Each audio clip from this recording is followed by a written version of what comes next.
வணக்கம் ஃப்ரெண்ட்ஸ். நம்ம இந்த வீடியோவில் என்ன பார்க்க போறோம்னா பிஎஸ்எஃப்லேருந்து 3588 கான்ஸ்டபிள் டிராட்ஸ்மேனுக்கான வேகன்சி இப்போது அனௌன்ஸ் பண்ணியிருக்காங்க. இந்த வேலைவாய்ப்பில் என்ன விதமான கேட்டகரியில் எவ்வளோ வேகன்சி கொடுத்துருக்காங்க, அது மட்டும் இல்லாமல் இந்த வேலைவாய்ப்புக்கான கல்வி தகுதி என்ன, அதுக்கப்புறம் இந்த வேலைவாய்ப்புக்கு எப்படி ஆன்லைனில் விண்ணப்பிக்கிறது அப்படின்னு சொல்லி தான் டீட்டெயிலாக இந்த வீடியோவில் பார்க்க போகிறோம். இதில் வந்து பார்த்தீங்கன்னா மொத்தம் 3588 வேகன்சி இருக்குது. இதில் கான்ஸ்டபிள் குளோபருக்கு ஒரு 65, டைலருக்கு ஒரு 18, கார்பெண்டருக்கு 38, பிளம்பருக்கு 10, பெயிண்டருக்கு 5, எலக்ட்ரிஷியனுக்கு 4, குக்குக்கு 1462, வாட்டர் கேரியருக்கு 699, வாஷர்மேனுக்கு 320, பார்பருக்கு 115, ஸ்வீப்பருக்கு 652, வெயிட்டருக்கு 13, பிளம்பர் ஆப்ரேட்டருக்கு 1. இது எல்லாமே வந்து மெயில் கேட்டகரிக்கான வேகன்சி. அதுக்கப்புறம் ஃபீமேலுக்கு எடுத்துக்கிட்டிங்கன்னா குளோப்பருக்கு 2, கார்பெண்டருக்கு 1, டெய்லருக்கு 1, குக்குக்கு 82, வாட்டர் கெரியருக்கு 38, வாஷர்மேனுக்கு 17, பார்பருக்கு 6, ஸ்வீப்பருக்கு 35 கொடுத்துருக்காங்க. இந்த எல்லா வேலைவாய்ப்புக்கும் மினிமம் நீங்கள் 10th குவாலிஃபிகேஷன் முடிச்சு அது ரிலவெண்ட்டான ட்ரேடில் ஏதாச்சும் ஒரு ட்ரேட் சர்டிஃபிகேட் வச்சுருந்தா மட்டும் போதுமானது. நீங்கள் கண்டிப்பாக இதுக்கு விண்ணப்பிச்சுக்கலாம். இந்த வேலைவாய்ப்புக்கு குறைந்தபட்சம் 18லேருந்து அதிகபட்சம் 25 வயசுக்குள்ளே இருக்க யாருனாலும் விண்ணப்பிச்சுக்கலாம். இது போய் எஸ்சி எஸ்டிக்கு ஒரு 5 வருஷமும், ஓபிசிக்கு ஒரு 3 வருஷமும் ஏஜ் ரிலாக்ஸேஷன் உங்களுக்கு கொடுக்குறாங்க. இதுக்கான பேசிக் சேலரின்னு எடுத்துட்டிங்கன்னா 22,000 ஸ்டார்டிங் உங்களுக்கு இருக்கும். இப்போ இந்த வேலைவாய்ப்புக்கு எப்படி ஆன்லைனில் விண்ணப்பிக்கிறது அப்படின்னு சொல்லி நம்ம ஸ்டெப் பை ஸ்டெப்பாக பார்க்க ஆரம்பிக்கலாம். இதுதான் அந்த வேலைவாய்ப்புக்கான அஃபிஷியல் வெப்சைட் rectt.bsf.gov.in. இதில் வந்து பார்த்தீங்கன்னா இப்போ கரண்ட்டாக 2 விதமான அப்ளிகேஷன் ஓப்பனில் இருக்குது. ஃபர்ஸ்ட் வந்து பார்த்தீங்கன்னா ஸ்போர்ட்ஸ் கோட்டா வச்சு நீங்கள் அப்ளை பண்ணுறதுக்கு தனியாக ஒரு லிங்க்கும், அதுக்கப்புறம் கான்ஸ்டபிள் டிராட்ஸ்மேனுக்கு வந்து பார்த்தீங்கன்னா அப்ளை பண்ணுறதுக்கு தனியாக ஒரு லிங்க்கும் கொடுத்துருக்காங்க. நீங்கள் இதுக்கான நோட்டிஃபிகேஷன் உங்களுக்கு வேணால் சைடில் வந்து பார்த்தீங்கன்னா வியூ டீட்டெயில் கொடுத்துருப்பாங்க. இது மூலியமாக நீங்கள் டவுன்லோட் பண்ணி நோட்டிஃபிகேஷனை படித்து பார்த்துக்கலாம். அதுக்கப்புறம் நீங்கள் என்ன போஸ்ட்டுக்கு அப்ளை பண்ண போகிறீங்களோ அதுக்கு நேராக அப்ளை ஹியர் இருக்குது பார்த்தீங்களா, ஜஸ்ட் அதை கிளிக் பண்ணி நீங்கள் உள்ளே போய் அப்ளை பண்ண ஆரம்பிச்சிடலாம். இப்போ நீங்கள் முதல்ல இப்போ தான் ப்ரோ நான் பிஎஸ்எஃப் வெப்சைட்டில் வந்து நான் ரிஜிஸ்டரே பண்ண போகிறேன், நான் எப்படி பண்ணணும் அப்படின்னு கேட்டிங்கன்னா இங்கே மேலேயே வந்து பார்த்தீங்கன்னா கேண்டிடேட் லாகின் கொடுத்துருப்பாங்க. ஜஸ்ட் நீங்கள் அதை கிளிக் பண்ணுங்கள். கிளிக் பண்ணோன்னா உங்களுக்கு லாகின் பேஜ் இப்படி ஓப்பன் ஆகும். இதில் வந்து பார்த்தீங்கன்னா சைடில் கீழே அப்படியே வந்தீங்கன்னா உங்களுக்கு தனியாக ரிஜிஸ்டர் பண்ணுறதுக்கு அவங்க காலம் தனியாக கொடுத்துருப்பாங்க. இங்கே பார்த்தீங்களா நியூ கேண்டிடேட் ரிஜிஸ்டர் ஏன்னு கொடுத்துருக்காங்க. ஜஸ்ட் இதை கிளிக் பண்ணி நீங்கள் ஃபஸ்ட்டு ரிஜிஸ்டர் பண்ணிவிட்டு அதுக்கப்புறம் நீங்கள் லாகின் பண்ணுற மாதிரி இருக்கும். நீங்கள் இதுக்கு முன்னாடி பிஎஸ்எஃப்க்கு அப்ளை பண்ணியிருக்கீங்க, 2 வருஷம் 3 வருஷம் 4 வருஷம் முன்னாடி அப்ளை பண்ணியிருந்தாலும் பிரச்சனை கிடையாது. உங்களோட இமெயில் ஐடி அல்லது மொபைல் நம்பர் கொடுத்து பாஸ்வேர்டை டைப் பண்ணி நீங்கள் லாகின் பண்ணி உங்கள் அப்ளிகேஷனை கண்டினியூ பண்ணலாம். இப்போ நீங்கள் புதுசாக இருக்கும் பட்சத்தில் இங்கே வந்து பார்த்தீங்கன்னா ரிஜிஸ்டர் பண்ணிவிட்டு அதுக்கப்புறம் தான் நீங்கள் லாகின் பண்ண முடியும். நான் இப்போ வந்து பார்த்தீங்கன்னா இந்த ரிஜிஸ்டர் ஸ்டெப் எப்படி பண்ணுறது அப்படின்னு சொல்லி முதல்ல பார்த்துட்டு அதுக்கப்புறம் நம்ம அப்ளை பண்ணுற ஸ்டெப்புக்குள்ளே போகலாம். இப்போ நான் ரிஜிஸ்டர் இயர் அப்படிங்கிறத ஜஸ்ட் கிளிக் பண்ணுறேன். கிளிக் பண்ணதுக்கப்புறம் இப்படி தான் ஒரு பேஜ் ஓப்பன் ஆகும். இல்லை ஃபஸ்ட்டு வந்து பார்த்தீங்கன்னா உங்கள் பர்சனல் இன்ஃபர்மேஷன் கேட்பாங்க.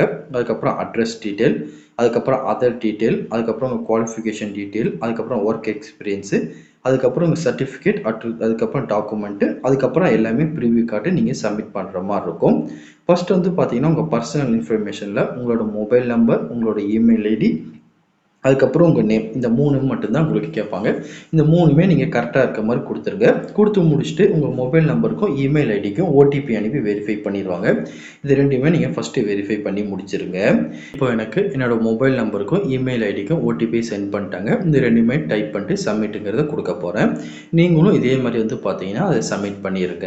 மொபைல் நம்பர் அதுக்கப்புறம் இமெயில் ஐடிக்கு வந்து ஓடிபியை சப்மிட் பண்ணதுக்கப்புறம் உங்களோட ஐடென்டிட்டி டீட்டெயில் கேட்பாங்க. ஃபஸ்ட்டு உங்கள் ஆதார் கார்டை கேட்பாங்க. அதுக்கான நம்பர் நீங்கள் டைப் பண்ணுற மாதிரி இருக்கும்.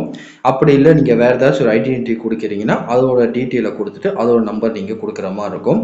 நான் 2க்குமே வந்து பார்த்தீங்கன்னா ஒரே ஐடென்டிட்டியே கொடுத்துருக்கேன். உங்களுக்கு வேறு வேறு கொடுக்கணும் இஷ்டப்பட்டீங்கன்னா நீங்கள் வேறு வேறு கண்டிப்பாக கொடுத்துக்கலாம். அதுக்கப்புறம் நீங்கள் அடுத்த ஸ்டெப் வந்தீங்கன்னா அடிஷ்னல் இன்ஃபர்மேஷன் கேட்டிருப்பாங்க. இதில் ஃபஸ்ட்டு வந்து பார்த்தீங்கன்னா உங்கள் டேட் ஆஃப் பர்த் இருக்கும். உங்கள் மார்க் ஷீட்டில் எப்படி இருக்குமோ அதே மாதிரி நீங்கள் கொடுத்துக்கோங்க. அதுக்கப்புறம் உங்கள் ஏஜுக்கு அதே வந்து பார்த்தீங்கன்னா கால்குலேட் பண்ணி கொடுத்துருவாங்க. அதுக்கப்புறம் உங்கள் நேஷ்னாலிட்டி கொடுப்பாங்க. அதுக்கப்புறம் உங்கள் ஃபாதர் நேமை நீங்கள் டைப் பண்ணுற மாதிரி இருக்கும், உங்கள் மதர் நேம். அதுக்கப்புறம் உங்கள் பாடியில் எதுவும் ஐடென்டிஃபிகேஷன் மார்க் இருந்துச்சுன்னா கொடுத்துக்கோங்க. இது கட்டாயம் கிடையாது, நீங்கள் விருப்பப்பட்டால் கொடுக்கலாம், இல்லைன்னா நீங்கள் விட்டுடலாம். அதுக்கப்புறம் உங்களோட ஜெண்டர் கேட்டிருப்பாங்க, நீங்கள் மெயிலா ஃபீமேலாங்கிறது அதை வந்து பார்த்தீங்கன்னா குறிச்சிக்கோங்க. அதுக்கப்புறம் வந்து பார்த்தீங்கன்னா மேரேஜ் ஸ்டேட்டஸ் கேட்டிருக்காங்க, நீங்கள் மேரிட்னா மேரிட் கொடுங்க, அன்மேரிட்னா அன்மேரிடாக கொடுத்துருங்க. அதுக்கப்புறம் கீழே வந்தீங்கன்னா உங்கள் டொமஸ்டிக் டீட்டெயில் கேட்டிருப்பாங்க. உங்ககிட்ட டொமஸ்டிக் சர்டிஃபிகேட் இருக்குது அப்படின்னா நீங்கள் அதை பார்த்தீங்கன்னா எஸ்ன்னு கொடுத்து அதோட டீட்டெயில் எல்லாமே நீங்கள் கொடுத்துருங்க. அப்படி உங்ககிட்ட இல்லைன்னா நோன்னு கொடுத்துட்டு அதை வந்து பார்த்தீங்கன்னா அதுக்கு எதுவுமே நீங்கள் கொடுக்க வேண்டாம். என்கிட்ட இருக்குது, நான் வந்து பார்த்தீங்கன்னா எஸ்ன்னு கொடுத்துட்டு அதை இஷ்யூ பண்ண ஸ்டேட் கேட்டிருப்பாங்க, அந்த ஸ்டேட்டை கொடுத்துட்டு அதுக்கான நம்பரை இதெல்லாம் கொடுத்துருக்கேன். உங்ககிட்ட இருக்கும் பட்சத்தில் அந்த நம்பர் நீங்கள் டீட்டெயிலாக கொடுத்துருங்க. அதுக்கப்புறம் கீழே வந்தீங்கன்னா உங்கள் ரீஜன் கேட்டிருப்பாங்க, நீங்கள் ஹிந்துவா முஸ்லீமா இல்லை கிறிஸ்டினாங்கிறத கொடுத்துருங்க. அதுக்கப்புறம் நீங்கள் என்ன கேட்டகரியில் அப்ளை பண்ண போகிறீங்க, எஸ்சியா எஸ்டியா ஓபிசியா ஜென்ரல் கேட்டகரியில் வர போகிறீங்களாங்கிறத டீட்டெயிலாக கொடுத்துருங்க. கொடுத்து முடிச்சுட்டு நீங்கள் நான் கிரிமி நிலையில் வருவீங்களா வரமாட்டீங்களா கேட்டிருப்பாங்க. நீங்கள் இருந்தீங்கன்னா எஸ் கொடுங்க, இல்லைனா வந்து பார்த்தீங்கன்னா நோங்கிறத கொடுத்துருங்க. அதுக்கப்புறம் அதுக்கான சர்டிஃபிகேட் நம்பரு, எந்த ஸ்டேட்டில் இஷ்யூ பண்ணாங்க, எந்த டிஸ்ட்ரிக்டில் இஷ்யூ பண்ணாங்க, யார் இஷ்யூ பண்ணாங்க, எந்த டேட்டில் உங்களுக்கு இஷ்யூ ஆச்சு அப்படின்னு சொல்லி இந்த டீட்டெயில் எல்லாமே கேட்டிருக்காங்க. எல்லாமே வந்து நீங்கள் கரெக்டாக கொடுத்துக்கோங்க. கொடுத்து முடிச்சுட்டு அப்படியே கீழே வந்தீங்கன்னா நீங்கள் வந்து பார்த்தீங்கன்னா ஃபிசிக்கல் சேலஞ்சு பர்சனாக இருக்கீங்களாம் கேட்டிருக்காங்க. இருந்தால் எஸ் கொடுங்க, இல்லைனா நோன் கொடுத்துங்க. அதுக்கப்புறம் நீங்கள் எக்ஸர்வீஸ் பண்ணான்னு கேட்டிருக்காங்க. இருந்தால் எஸ் கொடுங்க, இல்லைனா நோன் கொடுத்துருங்க. அதுக்கப்புறம் நீங்கள் டிபார்ட்மெண்ட் கேண்டிடேட்னு கேட்டிருக்காங்க. நீங்கள் எஸ்னா எஸ் கொடுங்க, இல்லைனா நோங்கிறத கொடுத்துருங்க. கொடுத்து முடிச்சு சேவ் அண்ட் நெக்ஸ்ட் அப்படிங்க ஜஸ்ட் கிளிக் பண்ணிடுங்க. முதல்ல உங்கள் பர்சனல் இன்ஃபர்மேஷனை முடிச்சதுக்கப்புறம் உங்கள் அட்ரஸ் டீட்டெயிலில் வந்துடுவாங்க. இதில் உங்கள் அட்ரஸ் என்ன அப்படிங்கிறத கொடுத்துருங்க. அதுக்கப்புறம் உங்களுக்கான பின்கோடு, ஸ்டேட்டு, டிஸ்ட்ரிக்டு, வில்லேஜு, அதுக்கப்புறம் போஸ்ட் ஆஃபீஸு, அதுக்கப்புறம் உங்களோட தாலுக்கா எல்லாமே கரெக்டாக கொடுத்துருங்க. கொடுத்து முடிச்சு நீங்கள் ஒரு டிக் மார்க் வந்து பார்த்தீங்கன்னா உங்களுக்கு காட்டுவாங்க. இதில் உங்கள் கரண்ட் அட்ரஸும் பர்மனெண்ட் அட்ரஸும் சேமாக இருந்தால் டிக் பண்ண சொல்லுவாங்க. ரெண்டுமே சேமாக இருக்க பட்சத்தில் இதை டிக் பண்ணிடுங்க. இல்லைனா நீங்கள் மாற்றி கொடுக்க விருப்பப்பட்டீங்கன்னா இதில் நீங்கள் மாற்றி கொடுத்துருங்க. கொடுத்து முடிச்சு அப்படியே கீழே அப்படியே ஸ்க்ரோல் ஆன் பண்ணிட்டு வந்தீங்கன்னா இங்கே சேவ் அண்ட் நெக்ஸ்ட் இருக்கும். ஜஸ்ட் சேவ் அண்ட் நெக்ஸ்ட்டுங்கிறத கிளிக் பண்ணிடுங்க. கிளிக் பண்ணதுக்கப்புறம் வந்து பார்த்தீங்கன்னா அதர் டீட்டெயில்ஸ்குள்ளே பேஜுக்குள்ளே நீங்கள் வந்துடுவீங்க. இதில் வந்து பார்த்தீங்கன்னா உங்ககிட்ட என்சிசி இருக்கா, நீங்கள் ஸ்போர்ட்ஸில் எதுவும் அச்சீவ்மெண்ட் பண்ணியிருக்கேன்னு கேட்பாங்க. இருந்தால் எஸ்எஸ் கொடுங்க, இல்லைனா நோங்கிறத கொடுத்துருங்க. கொடுத்து முடிச்சு கீழே வந்தீங்கன்னா உங்கள் ஃபிசிக்கல் ஸ்டாண்டர்ட், நீங்கள் வந்து என்ன ஹைட் இருக்கீங்க, உங்களோட என்ன செஸ்ட் இருக்கீங்க, நீங்கள் என்ன வெயிட் இருக்கீங்கன்னு கேட்டிருப்பாங்க. இது எல்லாமே இதில் டீட்டெயிலாக கொடுத்துருங்க. கொடுத்து அப்படியே கீழே வந்தீங்கன்னா நீங்கள் வந்து பார்த்தீங்கன்னா பிளாக் லிஸ்ட்டில் எதுவும் இதுக்கு முன்னாடி இருந்தீங்களா, ஏதாச்சும் தவறான நடவடிக்கை பண்ணி உங்கள் மேலே எஃப்ஐஆர் இல்லை கிரிமினல் கேஸ் எதுவும் உங்கள் மேலே இருந்துச்சு அப்படின்னா எஸ் கொடுத்து அதோட டீட்டெயில் ஃபில் பண்ணுங்கள். இல்லைனா நோங்கிறத கொடுத்துட்டு சேவ் அண்ட் நெக்ஸ்ட் அப்படிங்க ஜஸ்ட் கிளிக் பண்ணிடுங்க. கிளிக் பண்ணி முடிச்சதுக்கப்புறம் குவாலிஃபிகேஷன் டீட்டெயிலுக்குள்ளே இந்த காலத்துக்குள்ளே வந்துடுவீங்க. இதில் வந்து பார்த்தீங்கன்னா நீங்கள் அதிகபட்சமாக என்ன குவாலிஃபிகேஷன் முடிச்சிருக்கீங்க அப்படிங்கிறத நீங்கள் மென்ஷன் பண்ணுற மாதிரி இருக்கும். ஃபர்ஸ்ட் உங்கள் குவாலிஃபிகேஷன் டைப்பை செலக்ட் பண்ணி நீங்கள் என்ன 10th +2 டிகிரியா டிப்ளமோவா அப்படிங்கிறத நீங்கள் செலக்ட் பண்ணிக்கோங்க. அதுக்கான சர்டிஃபிகேட் நம்பரு, எந்த வருஷம் நீங்கள் பாஸ் பண்ணீங்க, என்ன ஸ்டேட்டு, என்ன போர்டுங்கிறது நீங்கள் கொடுக்குற மாதிரி இருக்கும். நான் ஆல்ரெடி வந்து பார்த்தீங்கன்னா 10th +2 கொடுத்துருக்கேன். இந்த மாதிரி தான் உங்களுக்கு வரும். நீங்கள் இதுக்கு மேலே டிகிரி டிப்ளமோ வச்சுருந்தீங்கன்னா நீங்கள் இதில் வந்து பார்த்தீங்கன்னா ஒன்று ஆட் பண்ணிக்கலாம். அப்படி இல்லைன்னா நீங்கள் வந்து பார்த்தீங்கன்னா இருக்கிற குவாலிஃபிகேஷன் மட்டும் நீங்கள் இதில் ஆட் பண்ணிக்கோங்க. பண்ணி முடிச்சு நெக்ஸ்ட் அப்படிங்கிறத ஜஸ்ட் கிளிக் பண்ணிடுங்க. கிளிக் பண்ணதுக்கப்புறம் உங்ககிட்ட எதுவும் ஒர்க் எக்ஸ்பீரியன்ஸ் இருக்கான்னு கேட்பாங்க. இருந்துச்சுன்னா எஸ் கொடுத்து அதை டீட்டெயில் ஃபில் பண்ணுங்கள். இல்லைனா நோங்கிறத கொடுத்துருங்க. கொடுத்து முடிச்சுட்டு கீழே வந்து பார்த்தீங்கன்னா சேவுங்கிறத கொடுத்துட்டு அதுக்கப்புறம் நீங்கள் வந்து பார்த்தீங்கன்னா நெக்ஸ்ட் ஸ்டெப்புக்குள்ளே வந்துடுவீங்க. இதில் வந்து பார்த்தீங்கன்னா டாக்குமெண்ட், அப்லோட் டாக்குமெண்ட் இருக்கும். இதில் வந்து பார்த்தீங்கன்னா உங்கள் சர்டிஃபிகேட் எல்லாமே நீங்கள் அப்லோட் பண்ணுற மாதிரி இருக்கும். ஃபர்ஸ்ட் வந்து பார்த்தீங்கன்னா உங்கள் ஃபோட்டோ இந்த மாதிரி கிளியராக இருக்க மாதிரி அப்லோட் பண்ணுங்கள். உங்களோட சிக்னேச்சரு, உங்களோட mark sheet, 10th mark sheet, +2 mark sheet, அதோட கம்யூனிட்டி சர்டிஃபிகேட் இது எல்லாமே நீங்கள் அப்லோட் பண்ணுற மாதிரி இருக்கும்.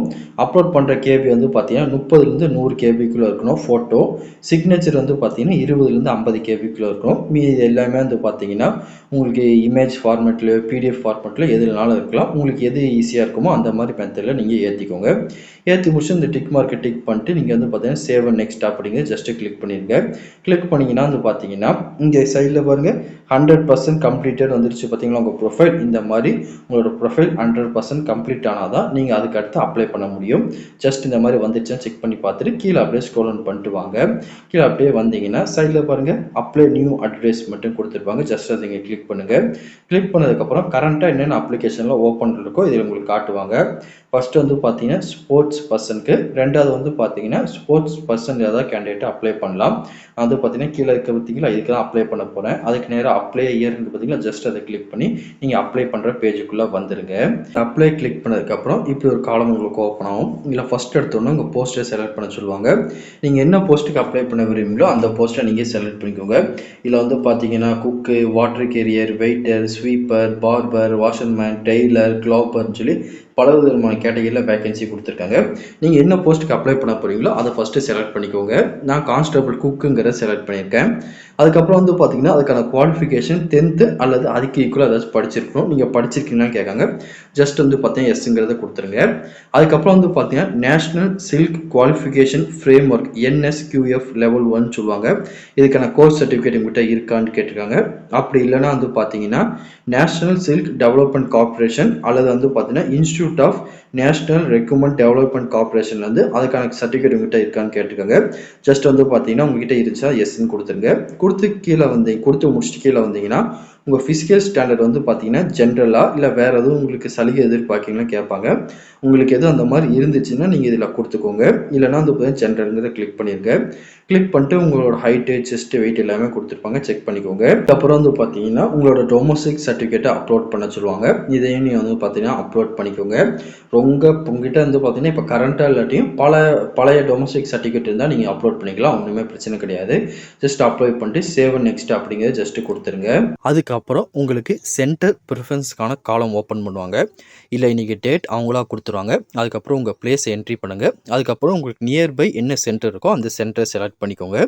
செலக்ட் பண்ணதுக்கப்புறம் உங்கள் பேமெண்ட் ஸ்டெப்புக்குள்ளே போகும். நீங்கள் ஜென்ரல் ஓபிசியாக இருந்தால் பேமெண்ட் பண்ணுற மாதிரி இருக்கும். நீங்கள் வேறு எதுவும் கம்யூனிட்டி இருந்தால் நீங்கள் ஃப்ரீயாகவே இதுக்கு அப்ளை பண்ணிக்கலாம். உங்களுக்கு பேமெண்ட் இருக்குன்னா நீங்கள் பேமெண்ட் பண்ணி முடிச்சிருங்க. அப்படி இல்லைன்னா நீங்கள் கீழே வந்து பார்த்தீங்கன்னா சப்மிட்னு காட்டுவாங்க. ஜஸ்ட் அதை கிளிக் பண்ணிங்கன்னா உங்கள் அப்ளிகேஷன் சப்மிட் ஆயிடும். அதுக்கப்புறம் அதுக்கான பிடிஎஃப்பை நீங்கள் டவுன்லோட் பண்ணிக்கோங்க.